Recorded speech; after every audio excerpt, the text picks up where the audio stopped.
Well, hey guys, Assalamualaikum and hello everyone. It's me Tanvin Hussein Jessica from Mama's Girl Jessica. So কেমন আছেন আপনারা সবাই? আল্লাহর রহমতে আমরাও খুব ভালো আছি।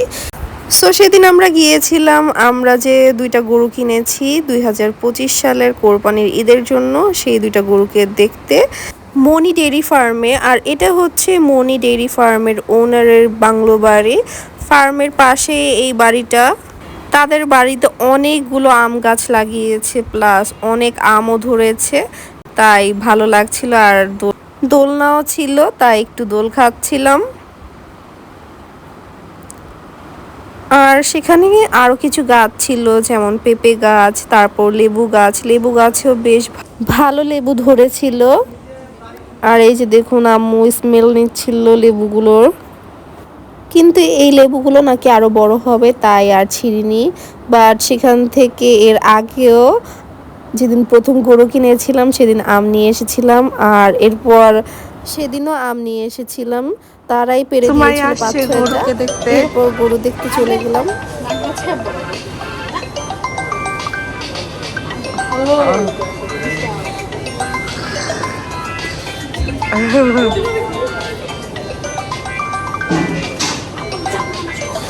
আর আমি এখানে ভিডিও বানাচ্ছিলাম, কেন জানি আমার চোখ কোথায় ছিল, আই ডোন্ট নো। পরে বাসায় এসে দেখি যে না, সেটা ভিডিও হয়নি, সেটা স্লো মোশন হয়ে গিয়েছে। তাই আমার মেজাজটা খুব বেশি খারাপ হয়ে গিয়েছিল, কজ আমি সেখানে কিছু ইন্টারেস্টিং ফানি কথা বলছিলাম। যাই হোক, তাই আপনাদের সাথে একটু শেয়ার করলাম। এরপর দেখছিলাম এই বড় মুরগিটার সাথে তার বাচ্চাগুলো দৌড়াচ্ছে, তাই এটার একটু ফুটেজ নিয়ে নিলাম। আর দেখছিলাম যে দুধও পানাচ্ছে এই গাই গরুর থেকে। আর এই পাশের গরুগুলো সবগুলোই গাভী আর বাচ্চা গরু।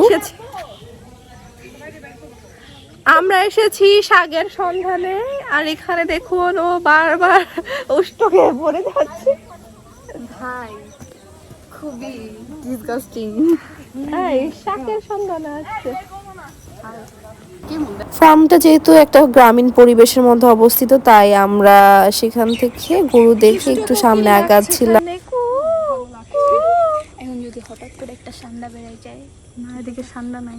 সান্ডা, ওই যে বড় সান্ডা। এই জায়গাটা অনেক ভালো লেগেছে, কিন্তু এখান দিয়ে যেতে ভয় লাগছে, কারণ কোথা থেকে আবার সান্ডা টান্ডা বের হয়ে যাবে, তার জন্যই। ওই যে দেখিয়েছিলাম না গরুর দুধ পানাচ্ছে, সেখান থেকে আমরা দুধ নিয়ে নিলাম, বিকজ অনেক ফ্রেশ ছিল। সেদিন আমরা যেহেতু অটো দিয়ে গিয়েছিলাম, কারণ এতগুলো মানুষ গাড়িতে জায়গা হবে না, তাই অটোওয়ালা ভাইয়া বলল যে এইখানে একটা ফেমাস মুড়ি ভর্তা পাওয়া যায়, এখানে নাকি দূর দূর থেকে মানুষ খেতে আসে। আর এই দোকানটাতে শুধু মুড়ি ভর্তাই বেচে, বসারও জায়গা আছে। মুড়িতে তারা সব মশলা দিয়ে দেয়, বানিয়ে নিতে হয় নিজেদের। মুড়িতে দিয়েছিল মুরগির মাংস, গরুর বট, পেঁয়াজু, ডিম, আর কিছু স্পাইসেস দিয়েছিল। এগুলো সবগুলো একসাথে মিক্স করে নিচ্ছিল।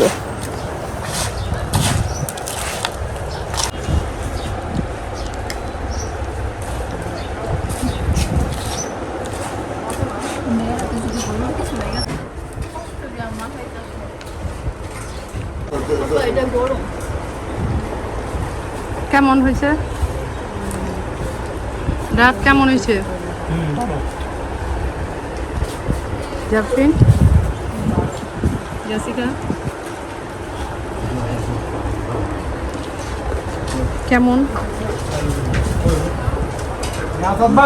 পেঁয়াজিও দিও। So yeah, that's for today. দেখা হবে নেক্সট ব্লগে। ততক্ষণ ভালো থাকবেন, সুস্থ থাকবেন। আল্লাহ হাফেজ।